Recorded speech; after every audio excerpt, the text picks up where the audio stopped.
Hello and welcome. You are listening to Radio Free Gaming presents Cyril Reads Ninja Gaiden. My name is Cyril, and I will be reading Ninja Gaiden.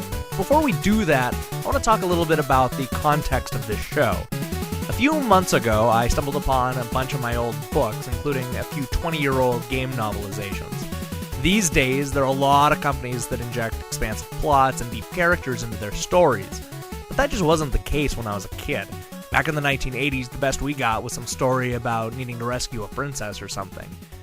But there was one game that bucked that trend. That game was Ninja Gaiden. Perhaps that's why I was so excited to sink my teeth into the Ninja Gaiden book, brought to me by the good folks at FX9, whoever that is. After reading the first few pages, I realized I couldn't keep this masterpiece to myself. I decided that if gamers weren't going to be able to buy this at their local bookstore, then I was going to have to step in and make sure that they experienced it via the Defunct Games podcast. Starting today, I'm proud to announce Cyril Reads Ninja Gaiden, the show where I read 2 chapters at a time and tell you exactly what I think of them. Join us every Wednesday as we attempt to uncover all of the mysteries of the Ninja Gaiden book. I'm not going to promise that this is going to be the best book on tape you've ever listened to, but, I think the writing speaks for itself. So join us as we jump right into the first 2 chapters of this 120-page book. And then join us afterwards for a show that includes me reading an open letter to the author of the book. But for now, let's enjoy the exciting adventure of Ryu Hayabusa in Ninja Gaiden.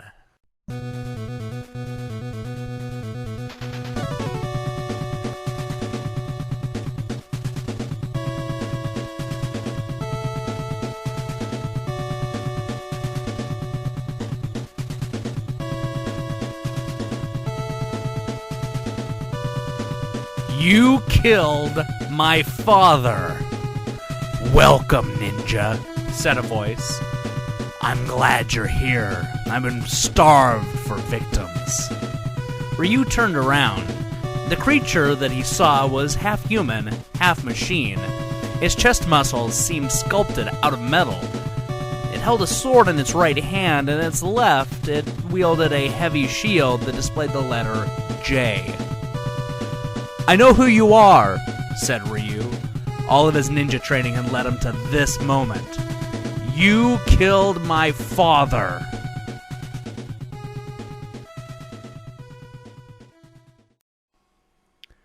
Worlds of Power presents Ninja Gaiden, a novel based on the best-selling game by Tecmo, book created by FX9, written by A.L. Singer, a Seth Godin production. This book is dedicated to the ninja and everyone's dad.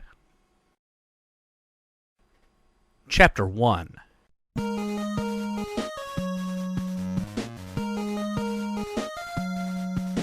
The blindfold was tight.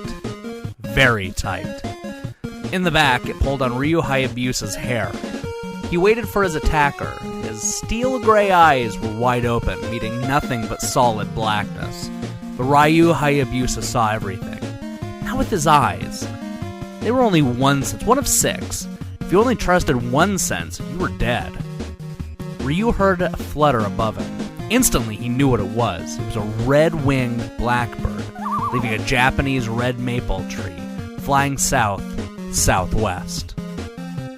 His ears told him that. The smell of the bark, the slight shifting of the breeze against his skin. No ordinary person could put all that information together without seeing. But to a ninja, it was a way of life. He took 3 steps and stopped. His opponent was coming. Ryu's body loosened, relaxed. That was the ninja way.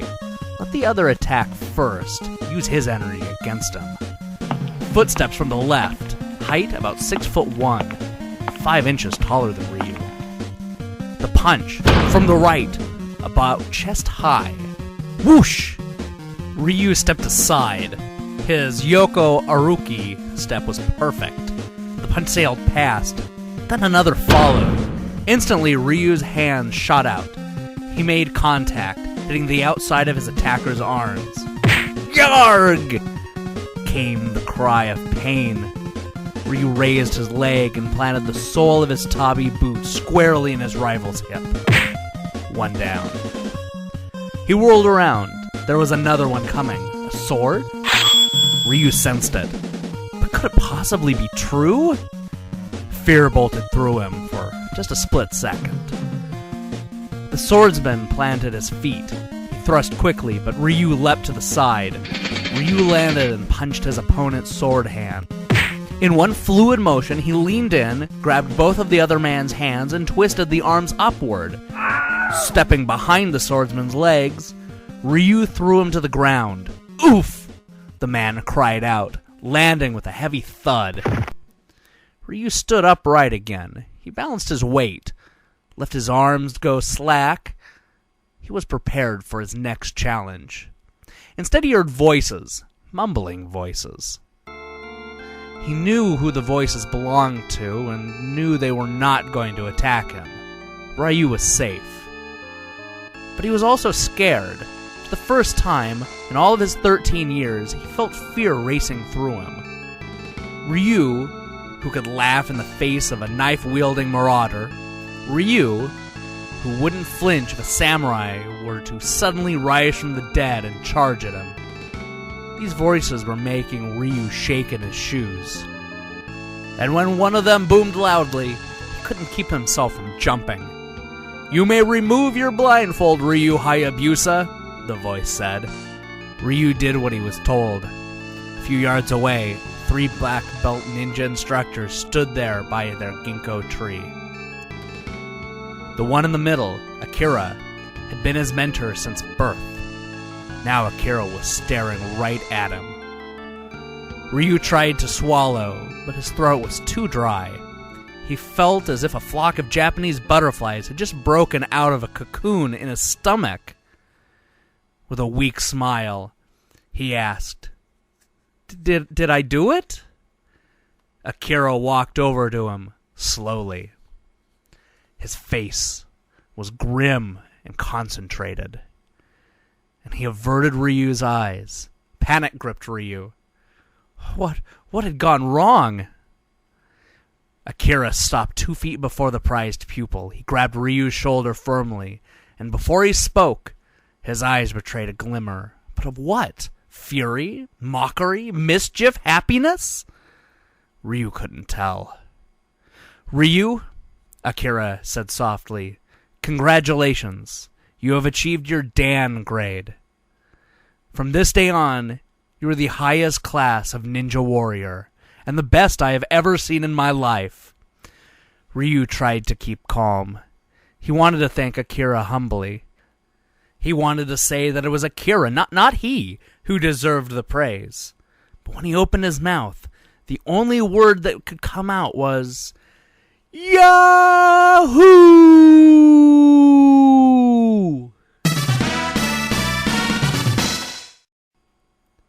Game hint. To beat the barbarian, throw small shurikens, then hit him with your sword.